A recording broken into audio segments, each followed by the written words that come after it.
Hey guys, it's Micah, and so glad to have you guys with us today. So, as we get started, tell me a little bit about yourself. What is it that you do? And tell me a little bit about your journey into travel.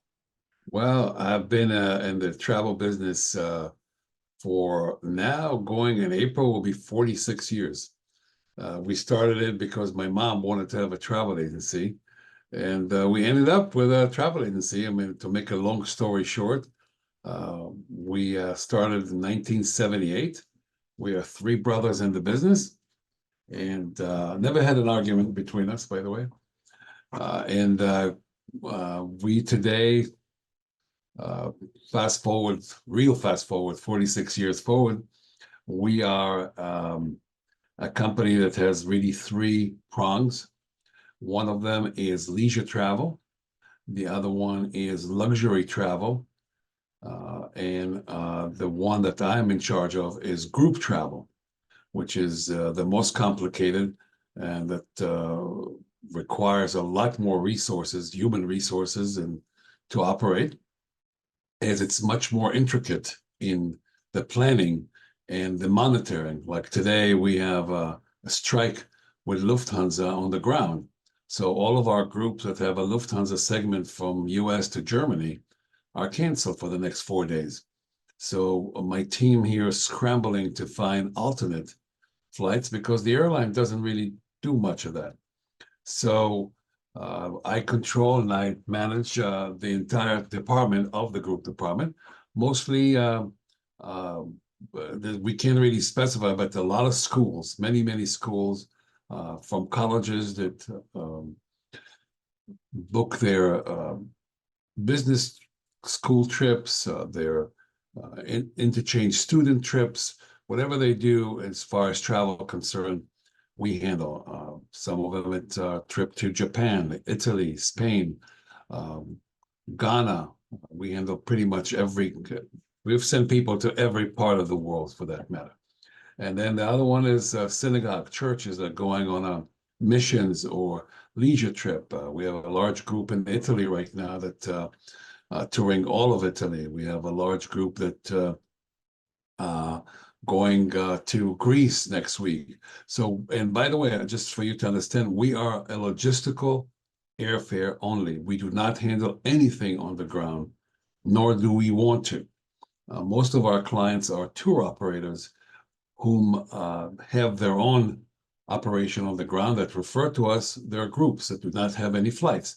So we do not compete with our own clients for that matter. And that's really the gist of what the description and definition of our company and what we do. Yeah, that's awesome. So, all right, Eitan, take me back to the time you first went on a travel. Like, do you remember any of your early travel, or what got you into that really became a passion for you?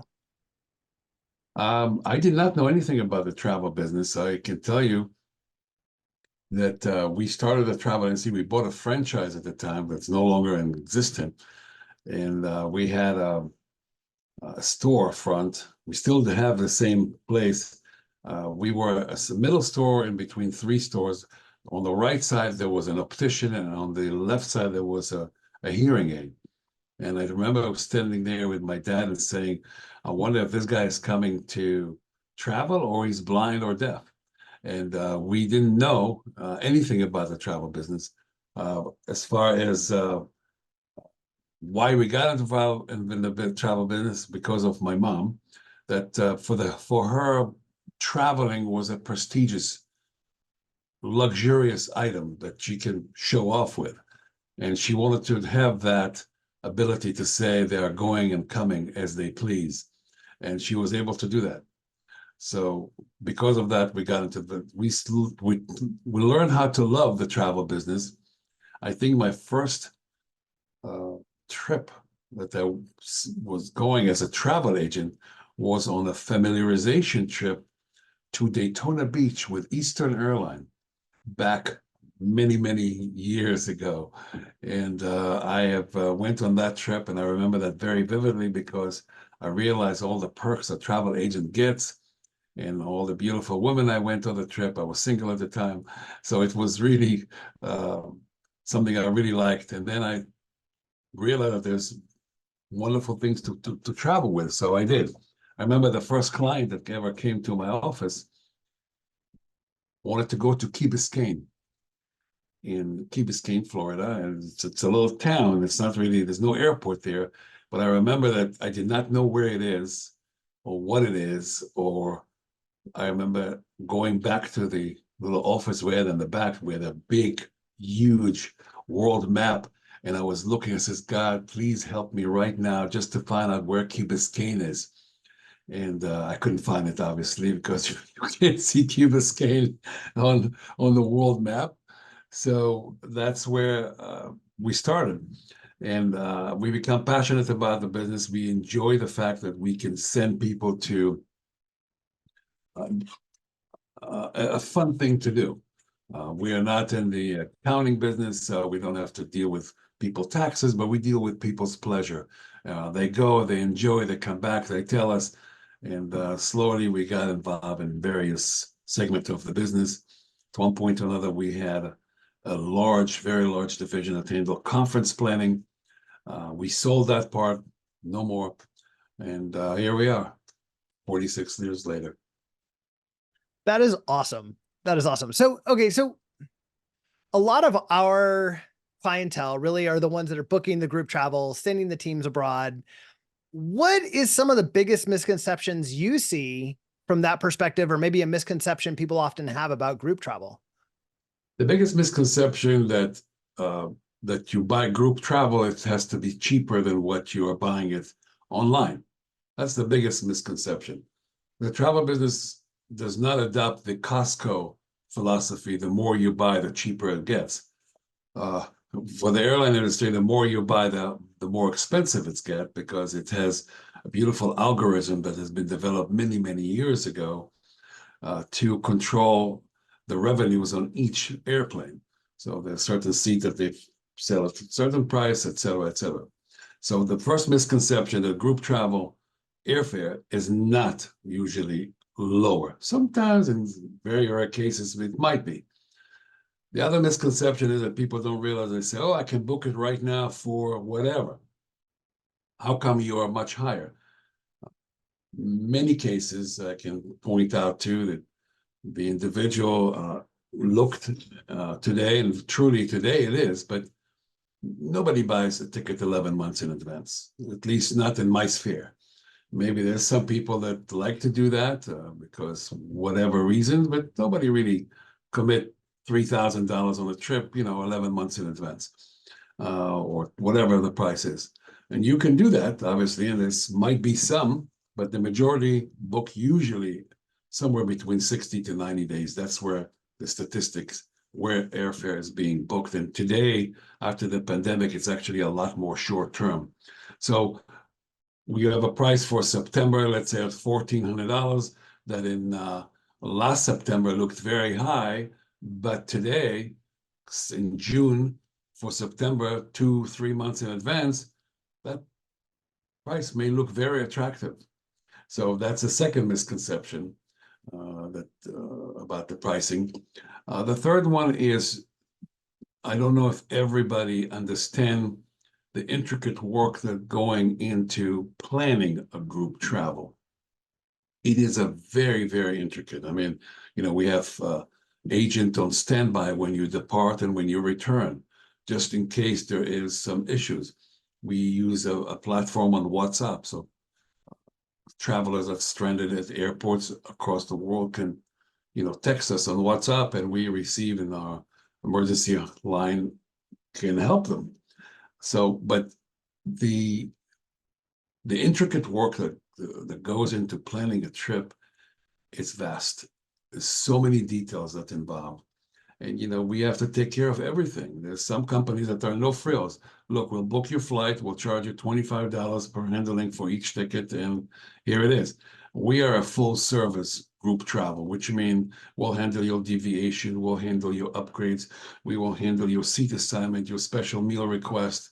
We will send escort to the airport if you choose to have us do that for a fee, of course. So we will do all of that stuff. That's really where we are different, but the intricate work is misconception. People say, "Oh, you're just booking our tickets." It's not the case. In most cases, we get very much involved with the client to provide a full service of a group departure. Yeah, that's great. Eitan, help me understand a little bit more kind of on that topic of let's take a standard group that may be going abroad. And you can pick maybe one that was more generic or general that you've seen in the last couple of months. Just what's a quick summary of what does it look like for your team to kind of book that travel, walk them through that process, maybe challenges that occurred along the way that they had to address? Is there one that Sure. comes to mind? Sure. The process, we call it the life cycle of the group. It starts with a request, and the request usually comes with conditions. We must arrive at that time, but no later than this. And some religious group cannot fly on Sunday or Saturday or Shabbat, so we have to be obliged for that. And everybody wants to see more than one option. So the first thing we do is and again we have multiple project managers that handle multiple clients and multiple type of trips. Student travel is a little different than a synagogue or a church, but the life cycle is pretty much the same. We provide options to the operator or to the organization. They review the option, they tweak it. No, we should really arrive a day earlier. This is too late. We need to arrive a day before. The project manager would work with the client to tweak the itinerary to the point where it's exactly what they want. And we obviously book it directly with the airline. We add our, modest markup on each ticket. And once we do that, the life cycle starts really by sending them all the information, confirmation, all terms and conditions. And now it's in our system, and we have what we call the reminders that comes up. 120 days before, we will ask the client about sales status. What does he think? Is the group is sold, not sold yet? 90 days is a critical day mostly. We need to either cancel or reduce the group to its realistic size. And that's where we ask the client to confirm the number of seats, because at that time, the organization is committed to it. Then 60 days before, 45 days before, depending on the organization, we collect the names, the TSA data, frequent flyers, all this other information, handle deviation directly with the organization, and start putting together all this information into what we call the ticketing records. And once we have that, final billing is being sent to the client to review. We're adding everything that we need to. And ultimately, we issue the ticket sometimes 35 to 45 days before departure. Obviously, we monitor the flights prior to departure to make sure that, like we found out this particular morning, that, hey, one of our groups have a canceled segment.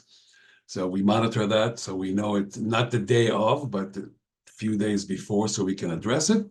And obviously, we monitor the flights on their return to make sure that people are arriving. Some of our clients, we can have. We just had a group in September. We had 860 people coming from all over the U.S. into one point in the Middle East. So that was quite a challenge to do that. And then we have to monitor the domestic portion as well. So it is quite a bit of a process that we go through. Hopefully that's make it clear. That helps. That helps.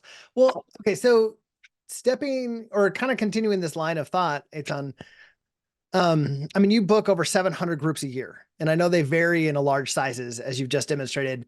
What are some common challenges that you see to groups traveling abroad?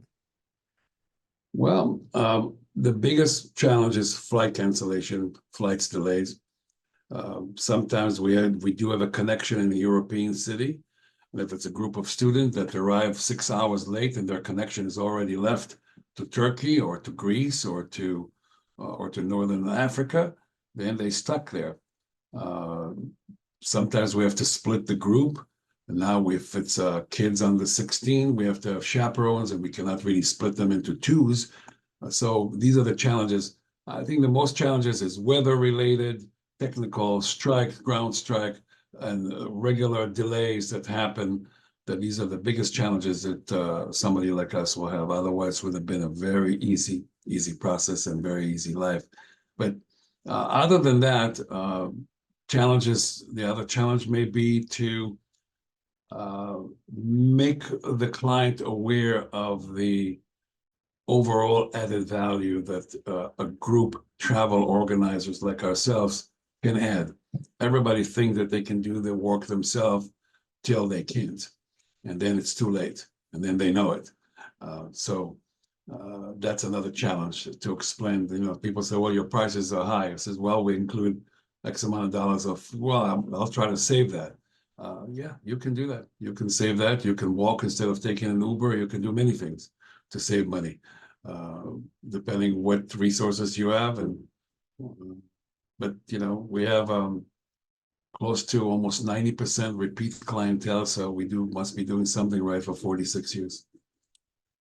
That's awesome. Well, okay. So thinking back, like with this experience of 46 years, right? Eitan, like how, um, what do you think some of the biggest changes have been in the last 3 to 4 years since the pandemic? And how have you seen travel or group travel change really in the last couple of years? Well, you know, after the pandemic, we were shut down for the pandemic. Luckily, we have figured out a way with government incentives to maintain most of our staff that we have trained and cherished and admired and want to keep. So when travel came back, group travel, what we were doing is we were rolling all of our business forward.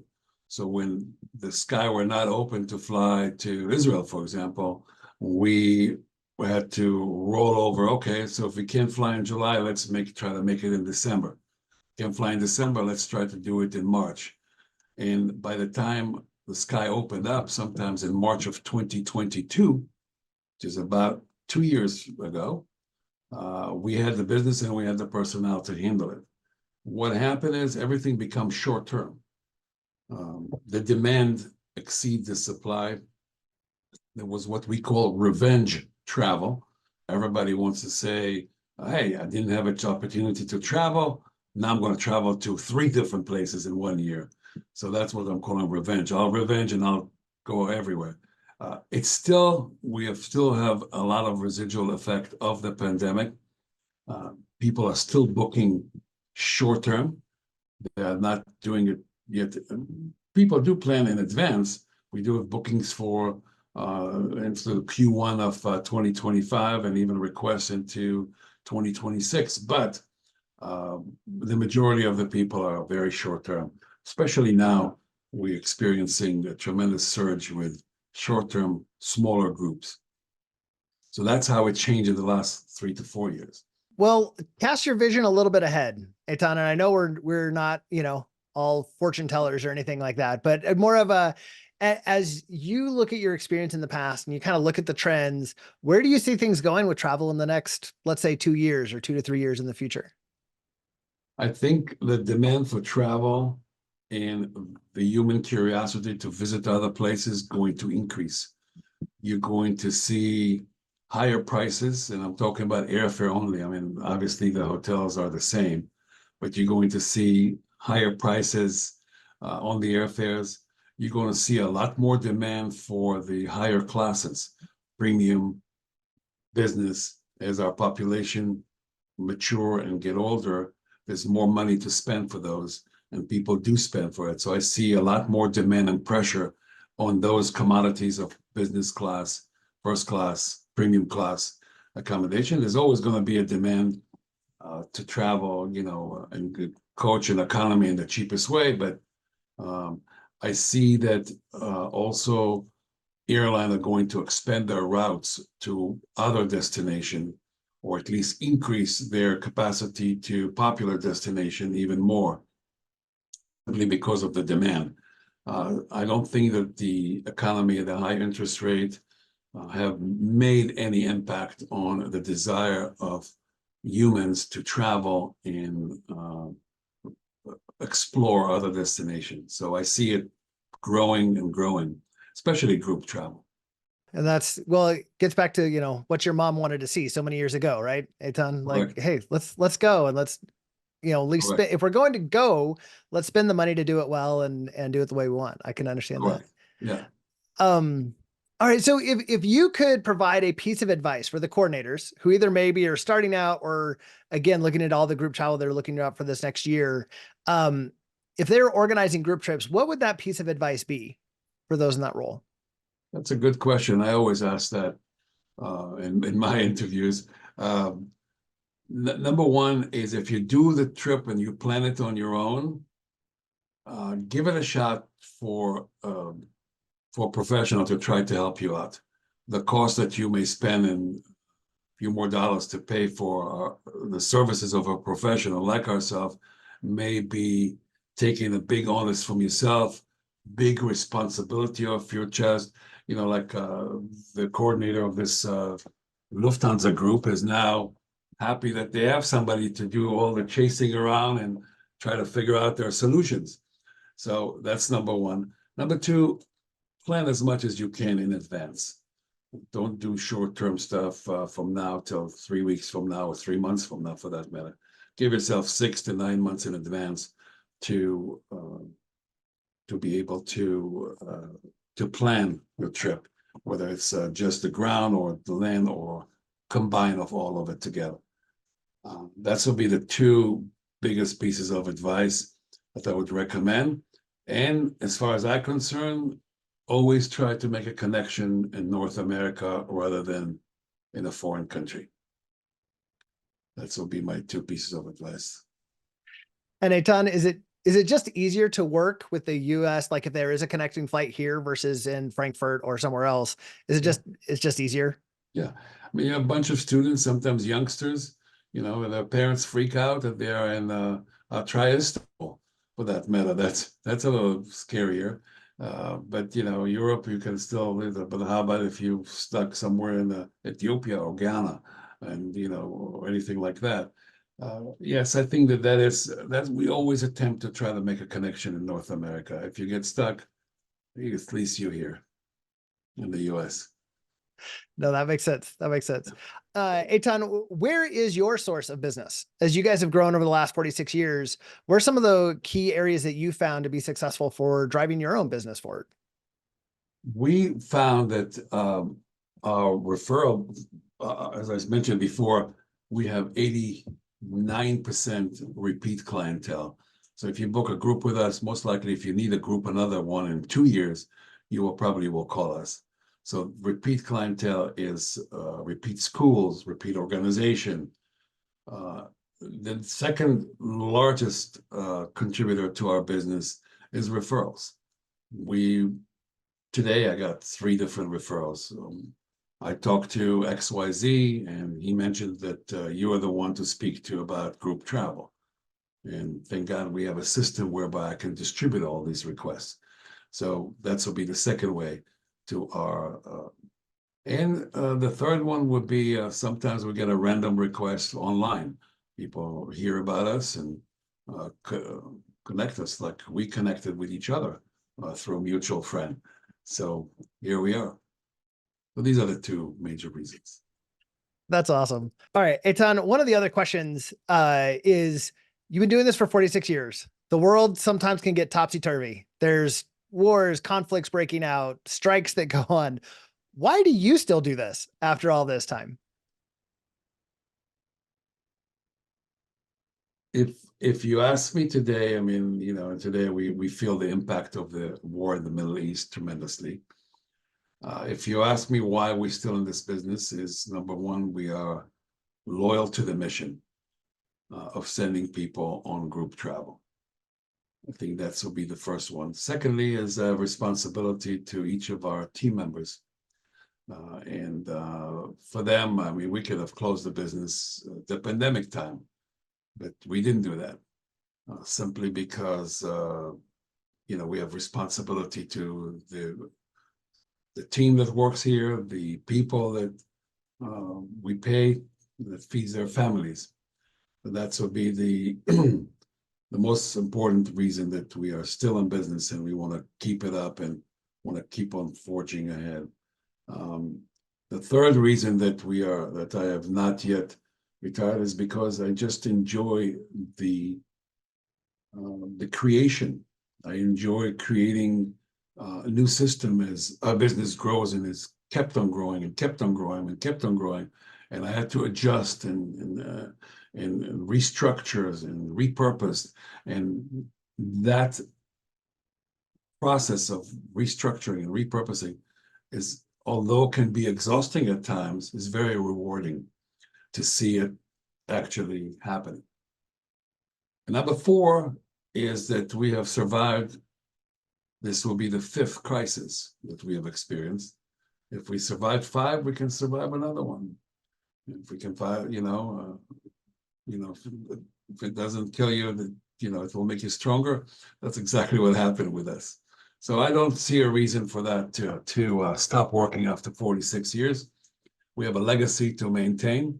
There's a big picture of my parents and their story and how they started the business in the hallways of our office here.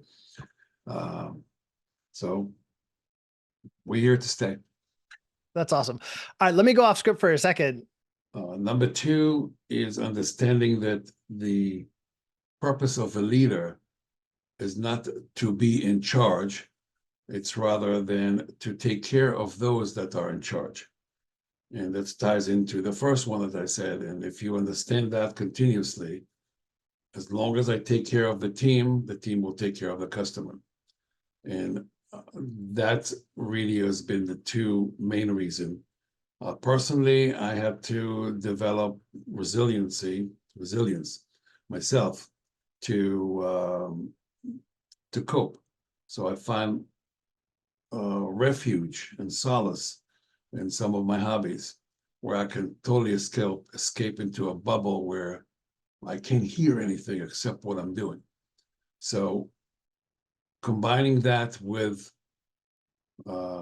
staying loyal to your core values, these are the reasons that we have survived. We've been nimble enough to adjust, flexible enough to change courses. And when you're flexible, you are able to do that. I had a meeting with my staff announcing yet one more restructuring yesterday, actually. And I have explained to everybody that the reason that we are able to survive another, that there is our responsibility, is our ability to respond. We break it down to response and ability. Has been our motto here for many, many years. We respond, our ability to respond is really measure the quality of the service that we can get. We don't, if you're stuck, if you need something, it's become the most important thing that we need to do. We need to respond to the customer needs. Therefore, the same thing applied to the leadership, to myself. I need to be able to have response ability to the changing times and adjust and restructure. Everybody knows that the saying that says the definition of insanity is doing the same thing over and over and expecting different results. And this is exactly here. We need to adjust, we need to change. And even if we have to change again, which we will, we have to do that. So staying nimble, loyal to your values, taking care of the people that are in your charge, and having a responsibility to the changing times. These are how we stayed and survived. That's awesome. Well, Eitan, there's a wisdom that comes from just the experience, right? And having Correct. not just done one, but five, huge global impacting, type of Correct. events, in your Correct. career, it makes a huge difference. So thank you for sharing Correct. that. I totally appreciate it. So, I am speaking with Eitan Battat. who is the founder of travelland.net and groups.travelland.net. And we will make sure to get that information posted for you as Eitan as well. Thank you so much for your time today. Really You're appreciate welcome. it and appreciate this conversation. Very welcome. Thank you. Sounds good. Thank you.